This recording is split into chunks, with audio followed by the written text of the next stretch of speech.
Well, it would seem that Mayor Jenny Durkan of Seattle has located her spine, issuing an executive order to have the police finally clear out the CHAZ. You see, that's what you needed.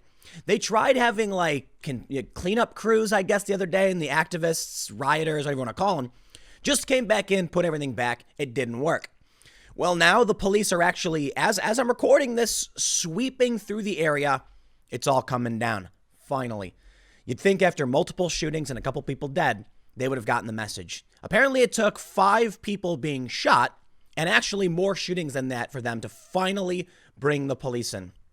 But I must tell you, the absurdity, the irony that is the CHAZ is just so beyond parody, okay?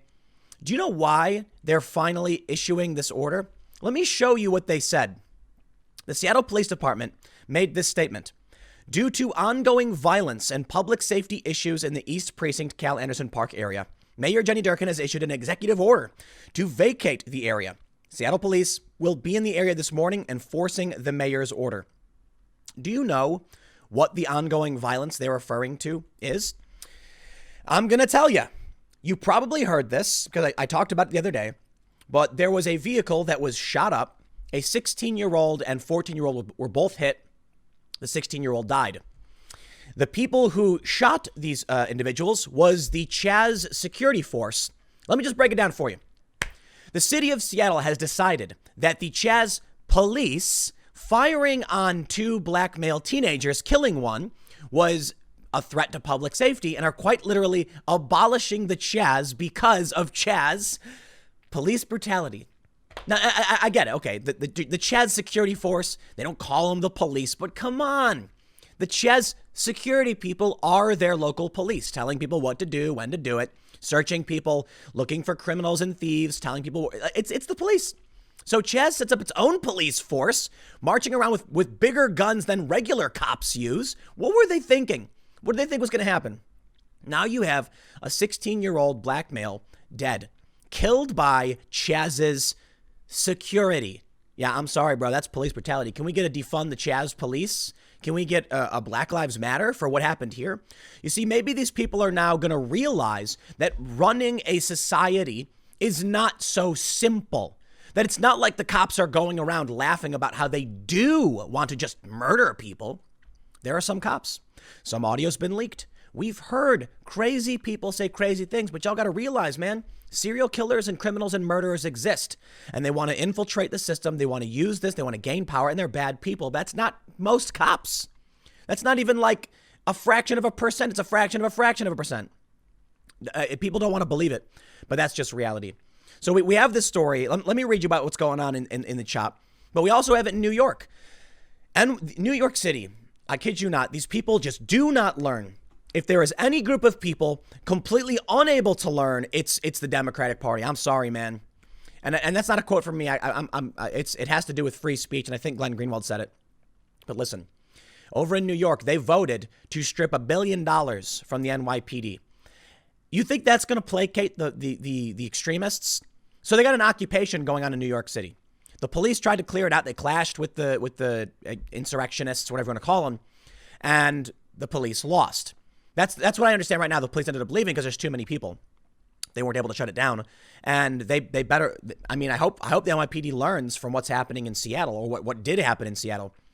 But AOC is now saying, no, we're not talking about $1 billion. We're talking about defunding the police. So there you go. Apparently, they never learned that these people aren't asking for a little morsel. They're not asking for a single slice of cake. It's like that. It's like that gag where what they point to the cheesecake and you're like, okay, so you cut a slice and then they take the whole rest of the cheesecake and leave you with the little slice. They're not asking for a little bit. They're asking for everything to be destroyed and shut down and closed. You see what happened in Provo the other day, 2 days ago, 3 days ago now? Some dude just ran up to a car and shot somebody. Just one of these people. That's why I can't call them protesters, man. Because at a certain point, when you have this level of violence and extremism, you cannot just sit back and say, well, I didn't do it. I just formed the shield for someone else to do it. Nah, it doesn't work that way. At a certain point, when you got an avalanche, we got to stop the avalanche. And if you're riding along with it, one of those snowflakes contributing, then you don't get to just feign ignorance, or you don't get to pretend like you bear no responsibility. The only reason these things are happening is because the people are going out to form these massive groups and respecting what they call a diversity of tactics. Let me explain something to you. Diversity of tactics is something they say so that the extremists can be justified in taking extremist actions and no one will stop them. I'm not kidding. The easiest way to explain it is you'll see a bunch of people happy and dancing in the street, blocking traffic, and then you'll see someone else wearing all black, smashing windows. And the people dancing in the street won't interfere because you have to respect the diversity of tactics, which basically means they have no plan at all, and it's just chaotic. But what it really means is these extremists have convinced the regular hippy-dippy dancing people to do nothing while they take extreme action. So let me ask you, activists who would, in the CHAZ, in New York, in these other cities that are engaging in this behavior, when the guy in Provo ran up to that car and just shot the driver, and the driver was slowing down, had no idea the group was there, how is that? What tactic is that? What was your plan? Just, kill somebody? Okay. So I'll tell you what. If you sit by, I'll say this. Silence is consent. That's what you say, right? If you remain silent as your allies in this fight are killing people or trying to kill people, then you know what? You're consenting to it. You're allowing it to happen. At a certain point, you say enough and you walk away. Now, these people in New York, these people in Seattle are like, well, I didn't do it. It only exists because you form the framework for it to exist. If the people in CHAZ who are peaceful got up and walked away, the gun violence would have stopped a long time ago. So you can't pretend you bear no responsibility. So here's what's happening in Seattle right now. From Como News, Seattle police were in the city's CHOP area Wednesday morning, ordering all protesters to clear the area after Jenny Durkin issued an executive order. At least 13 protesters have been arrested for failing to leave so far, Seattle police said. Anyone who remains in the area or returns to the area is subject to arrest. It's about time. I was watching a live stream just before recording this. Officers gave the order to disperse the area at 5 a.m. and gave protesters 8 minutes to comply, informing them they could safely exit the reason to the south. A lot of chaos. You hear many voices, said Deborah Kilman, who was sleeping in a tent in the zone. But then I heard on the megaphone, it's either going to be the police or the National Guard. So that's when I started saying, okay, it's time to get up. Wow. They're actually talking about bringing the National Guard, huh? Well, let's read their official statement here from the city of Seattle. They say, Executive Order 2020-08, to provide the city department direction on a coordinated city response with respect to observed and reported life safety, public health, and property issues in and around the East Precinct at Cal Anderson Park. The purpose of the executive order is to direct departments to coordinate the city's response to observed and reported life safety. Okay, you said that. Whereas the killing of George Floyd by a police officer in Minneapolis has generated anger and outrage across the United States, resulting in mass demonstrations. And whereas the city supports the people's right to lawful assembly, guaranteed by the Constitution of the United States of America and the Constitution of the state of Washington. Due to the current state of emergency and the governor's stay healthy order, the city was unable to issue a parade and or demonstration permits to groups who wish to lawfully assemble to voice their opinions. Whoa. What? Excuse me, Mayor Durkin?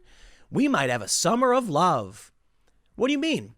You are now trying to play the excuse that they didn't have a permit when you supported what they were doing? Disgusting, man. You know what? Look, I live in Seattle, but I think the people of Seattle need to vote this person out. Hopefully that still remains a course of action for us in this country, that when you have bad leadership, you get rid of them. But I got to say, I am kind of worried that these people are going to get reelected. Seriously. What it says, the city recognizes the parades and demonstrations will travel upon public streets, yada, yada. Whereas, is that it? Do they just, okay, here, is there more? So what's the order? What? To date, city departments have more than reasonably accommodated protesters by offering services and shelter. The city has spent weeks on voluntary efforts to urge people to leave Cal Anderson Park, given the emerging circumstances and recent shootings. And I think they don't know how to actually post messages. So I wonder if, okay, whatever. Here we go. So it's multiple. I'm not going to read the whole thing. All right. But you get the point. I love how she's now trying to play this game like, well, we couldn't actually issue a permit. Shut up, dude. So we'll see how this rolls out. They're currently clearing the park, like literally right now as I'm recording this video. So by the time you end up watching it, you might check and see that it's all been completely wiped out. I got to be honest, though. They're saying that if you return to the area, you'll be arrested. What's to stop them from just making another one? Now, I think it's fair to say there's no coordination. So these activists have, or whatever, extremists, insurrectionists, I don't know, you call them whatever you want to call them. It's hard to just figure out what word there is, for what they are. But these people only took this area because of the protests and because of the police. Once the police left, they immediately ran in and set up barricades. There's no good, strong organization for the larger crowd. Now, there is organization within the certain cells that have, planned these things out, right? But these groups are relatively small. They're not going to be able, in my opinion, to rally all of the dozens of people they would need to actually occupy another area. So this very well may be the end of CHAZ. And I think the police are going to reclaim the department, which they're doing now. And then they're probably going to control the area, just arrest anybody who tries doing any of this stuff. I guess I can say it's about time. But over in New York City is only just begun. New York City votes to cut $1 billion from the NYPD budget after cops clash with protesters outside City Hall Autonomous Zone for a seventh day, as demonstrators say the move is not enough. That's right. Getting rid of the $1 billion they asked for now isn't enough. You see how it works? All these activists come out and say, we want a defunding of the police. And they started protesting, making a demand to pull $1 billion from a $6 billion budget. Now they've done it. Now the protesters are like, well, we want more now. Don't you get it? It'll never be enough. In Seattle, they were demanding 50% reduction in the Seattle PD. Now, Seattle's much, much smaller than New York City. But I'll tell you what's the craziest thing about how policing works in New York is I think there's, let's estimate on the high end, 40,000 NYPD personnel, including support staff.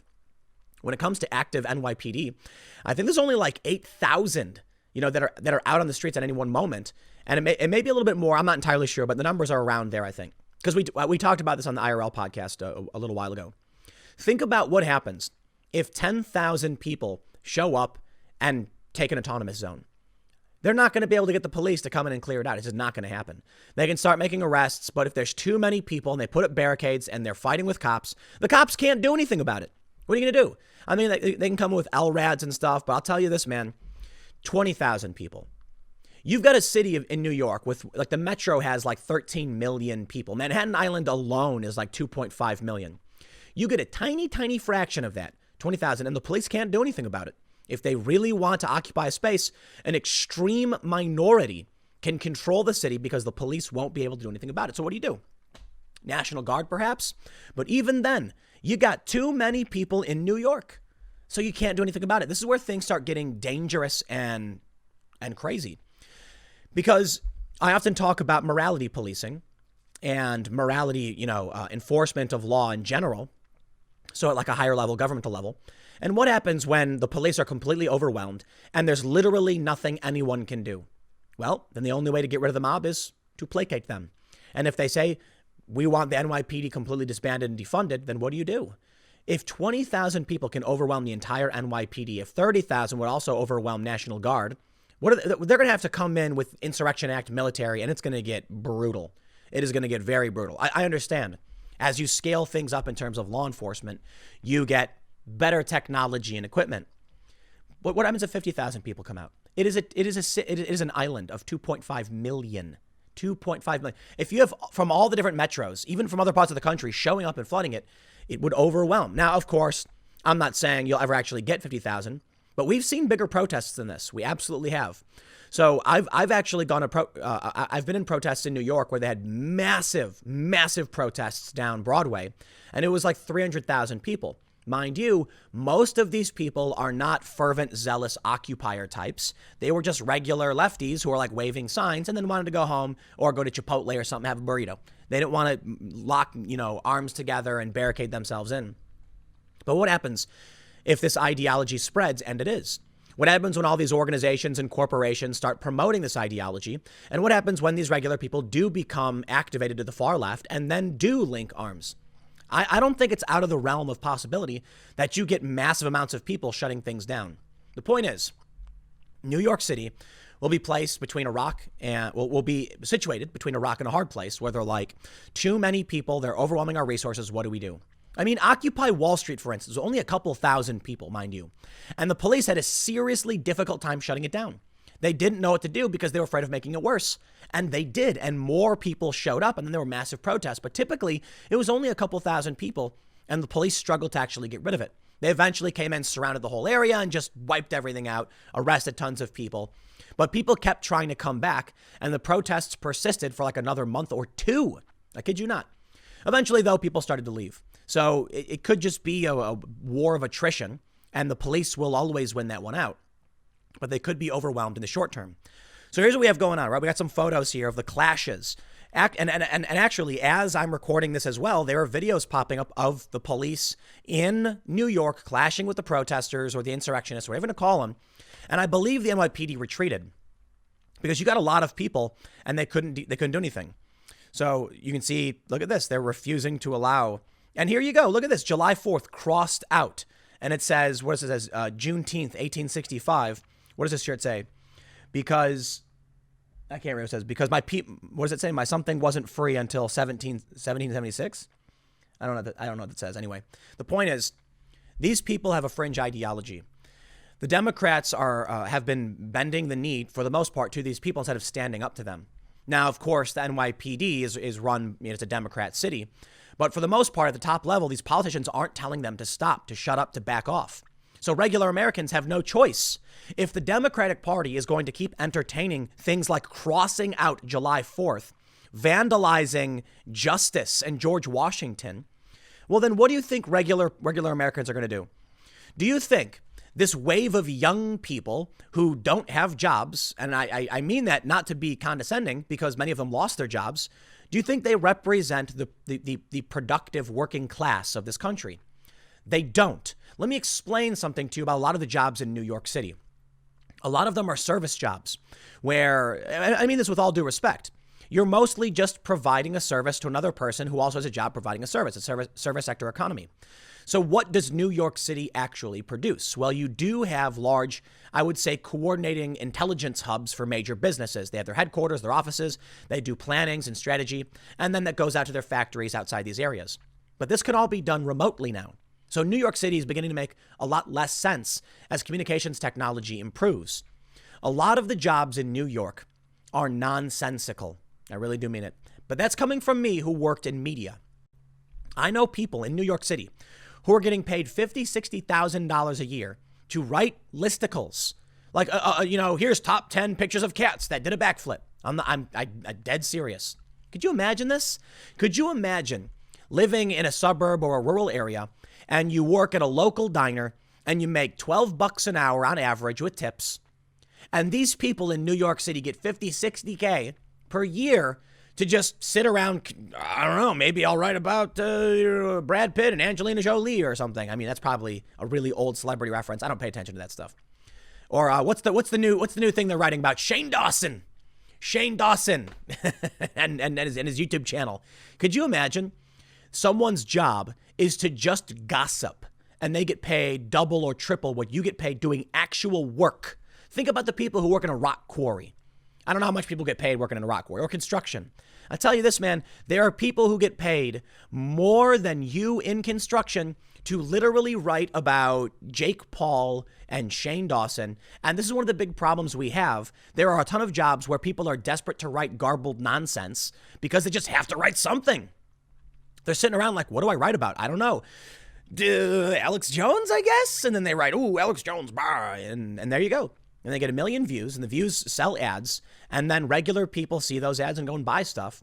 And so it's becoming like this cycle of non-productivity. It's just so weird. People who get paid tons of money to do basically nothing, to buy things they don't need. So that's New York for you. So maybe there's a net positive to everything we're seeing, huh? Maybe as you see this photo? People linking arms. Maybe as cities become uncomfortable and expensive and the jobs can be done remotely, nobody wants to live there anymore. You know, I'm looking at a lot of small towns because I'm definitely getting out of Jersey. And there are a lot of really small towns. And I've always had I've always had a bias against more rural areas because, you know, you don't want to have FOMO, the fear of missing out. But now I think I learned an important lesson having moved. I grew up in Chicago, so it's not like I didn't grow up in a big city. I grew up in a big city and I had a good time. And I was always looking for more, something to do, people to hang out with, things to accomplish. And I lived in New York for a few years. And then I realized, you actually don't need to be in a city. It's a myth. It's like this false idea people have and they want to live there, but you don't need to. So I left. And I've slowly started moving further and further away. Now I'm basically in the suburbs. And now my next move is to go out into the middle of nowhere. What I've learned as I've been scouting out smaller towns, like really small towns of only a few hundred people or a few thousand people, is there's a lot going on. There's a lot of fun stuff happening, a lot of stuff being built, and you don't need to live in a massive megatropolis, whatever, big city in order to accomplish things, especially with the internet. Maybe this is good for us. Maybe people start getting out of these overcrowded sour milk cities. I say that because I think New York smells like sour milk. It really does. I mean, especially in Manhattan. It's like you'll be walking and all of a sudden you'll notice something like, just draining down the street and you'll be like, what is that? And it smells like sour milk. It really does. People are stacked on top of each other. They can't grow their own food. They're locked in cubicles. Doesn't that seem like a fun time? So I got out. Maybe that's what's going to happen from all of this chaos. People are the proximity is too much. They can't handle it. And they'll start moving out, spreading out. And we'll see, for one thing, cities are major hubs of pollution. And if people start moving out of cities and getting smaller plots of land where they can actually grow their own food, maybe we can start seeing a real legitimate culture shift, not this stupid historical culture revolution style stuff where they tear down statues, but an actual culture shift in things like, instead of having grass, you grow fruit and vegetables. I tell you this, I'd be willing to bet a lot of these young people would be fulfilled if they just had a garden. Totally mean it. You go out in the backyard, you go in your front yard, wherever you're growing your vegetables, and all of a sudden you're like, whoa, like, look at that. I've got a pea pod. I can eat that. That's so cool. That's something you grew and you nurtured. That's your mission. That's your goal. These people don't have that. They live in concrete blocks stacked on top of each other where everything smells like sour milk. So they have no purpose. Their purpose is to go outside and screech about things they don't understand. They don't know why the police are funded to the tune they're funded. They don't even know what the police do. They don't know what happens in one police plaza. All they know is cop bad. All cops are bad. So they go out and they found their mission. Well, eventually people are going to get tired of it because there are people in cities who produce, who work, and they don't want to be bogged down by this, and they have the opportunity to go somewhere else. Maybe that's what will happen. Maybe all this ends when people finally spread back out into rural areas and just stop living in these awful places. Maybe the police become defunded because they don't need them to be funded to the tune of $6 billion when many people actually leave the city. Maybe many of the cops leave, many of the police will leave the city, but I think this will leave the city in shambles. I think they need the taxes of these individuals to fund this city. And if they leave, buildings are going to start falling apart and collapsing. It's going to be an interesting next 10 years. I'll tell you what, it's 2020. We'll see how things play out. But for now, it looks like we got an occupation in New York City. So we can think about the future. We can think about what people can or can't do. But for now, what is happening? The occupation in CHAZ may be crushed. Finally, after 5 people got shot and the CHAZ police killed a 16-year-old black male. Wow, that's horrifying, man. But maybe something will emerge in New York like we saw 10 years ago, almost 9 years ago with Occupy Wall Street. That seems to be what's happening now. It's very similar. Will it succeed? Will it accomplish anything? Honestly, I have no idea. I think actually it's going to make people vote for Donald Trump. I really do mean it. You see a lot of these people in there's a meme going around where I can't remember exactly which one it was, but someone said that's the face of a person who just realized they have to vote for Donald Trump. I remember what it is now. It's a video from Pittsburgh where some people pull up to their business and they put Black Lives Matter signs all over the window. This is being shared. I shared it on Facebook. It's being shared around right now. This guy gets out of his car and he has no idea. He walks up to his store, his building, and he looks around. And so he just pulls the sign down. And then all of a sudden, 2 guys start filming him, screaming at him, saying, "Why are you tearing our signs down?" And he's like, "Oh, it's my building." And they're yelling at him, calling him a bigot because the signs say Black Lives Matter. And the guy's like, "I have no idea what you're talking about." Then some woman comes up and she's like, "What's going on? It's our store." And they're yelling, screaming, bigots. They're calling her Karen. And the man and the woman are just standing there confused. And one of the comments was, that's the look of someone who just realized they're voting for Donald Trump. These are people who live in blue areas who are being hounded and harassed, and they're confused because they have no idea what you're protesting about. Not everybody's paying attention. So what happens when you take a bunch of people who don't pay attention and you run to them and start screaming at them about your cause? They're going to be like, well, I don't know. And don't be surprised when they vote for Donald Trump. Let me tell you, man, I have a lot of people don't want to believe it. A lot of these far leftists are like, Tim Pool's a conservative, blah, blah. I tell you what, man, if you only knew what was happening behind the scenes, the messages I get from people, I have so many people who are like liberals who message me. And this is one of the things that got me all riled up and triggered last week when I said stand up for yourself, is that so many of the people who message me, many of them high profile and well known, and they're lefty. They don't engage in the social justice insanity, but they also don't speak up against it unless they're in private, like, oh, I can't risk it. I'm like, no, you can risk it, okay?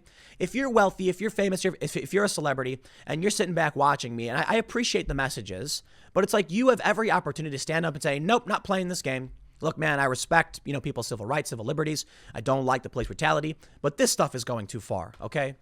It's time for people to actually speak up for themselves. I'll leave it there. Next segment's coming up at 1 p.m. on this channel, and I will see you all then.